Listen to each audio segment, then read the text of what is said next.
Hello everyone, welcome back to another video.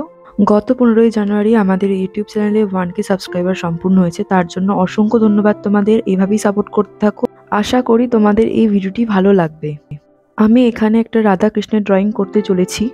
এই ড্রয়িংটা pencil স্কেচে করব, আর এর জন্য আমি ইউজ করব ডোমসের স্কেচ পেন্সিল। আমরা প্রথমে দেখে নেব যে রেফারেন্স পিকে কীরকম ড্রয়িংটা করা আছে, তারপর দেখে দেখে আমরা সেরকম ড্রয়িংটা করব। এখানে আমি দুটো পেন্সিল ইউজ করেছি, একটা হচ্ছে 4B আর একটা হচ্ছে 2B। আর এখানে আমি আরেকটা পেন্সিল ইউজ করেছি যেটা হচ্ছে 8B ফর ডার্ক ভ্যালু। এখানে আমি ব্লেন্ড করার জন্য মেকআপ ব্রাশ ইউজ করেছি। তোমরা এখানে ব্লেন্ডিং স্ট্যাম্পও ইউজ করতে পারো, কোনো অসুবিধা নেই। তোমরা ব্লেন্ডিং স্ট্যাম্পের সেট যে কোনো অনলাইন স্টোর থেকে পেয়ে যাবে।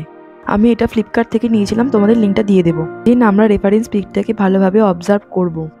তোমরা দেখতেই পাচ্ছ কিছু কিছু জায়গায় অত্যন্ত ডার্ক ভ্যালু দেখা যাচ্ছে। এই ডার্ক ভ্যালুটা ক্রিয়েট করার জন্য আমরা এখানে চারকোল ইউজ করব। তাহলে চলো শুরু করা যাক।